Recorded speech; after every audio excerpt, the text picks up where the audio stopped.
Bonjour tout le monde. Alors, nous allons rentrer dans un grand Shabbat, Acharemot et Kedoshim avec deux parachiotes.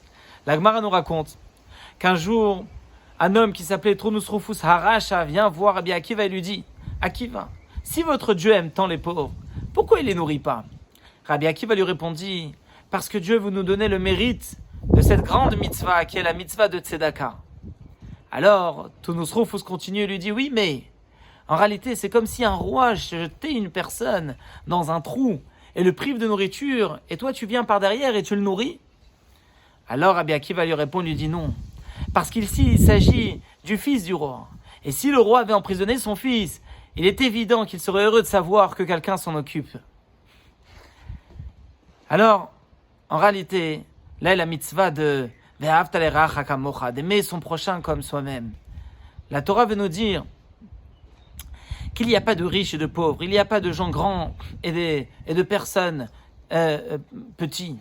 En réalité, on est tous des frères, et l'un il doit aider l'autre. Il y avait une histoire avec Hillel Hazaken, qu'un jour est venu le voir un converti, une personne qui cherchait à se convertir, et lui a dit « Enseigne-moi la Torah entière sur un pied ». Alors, le Rabbi Hillel Hazaken lui dit « Tu aimeras ton prochain comme toi-même. » Et le reste de la Torah est qu'un seul commentaire.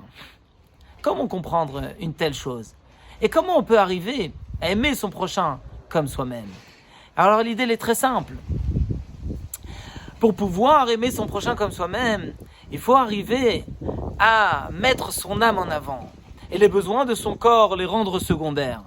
À partir du moment où l'âme est en avant, alors à ce moment-là, nous sommes capables de mettre l'ego de côté. Si on met l'ego de côté, alors on peut aimer son prochain comme soi-même.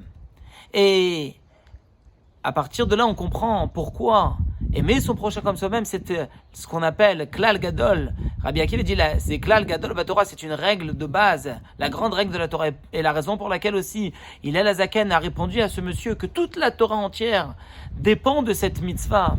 L'idée est simple, c'est qu'à partir du moment où on a mis notre âme en avant, on a compris la valeur et la racine de notre âme, la grandeur de notre neshama qui se trouve à l'intérieur de nous. Alors à partir de ce moment-là, nous sommes capables d'accomplir toutes les autres mitzvot.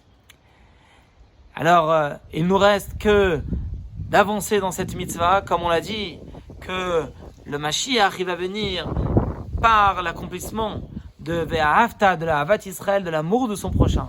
À ce moment-là, on est sûr d'activer une fois pour toutes la venue du Mashiach, qu'elle vienne, mais Rabbi Amenu tout de suite. Shabbat Shalom, et que des bonnes nouvelles.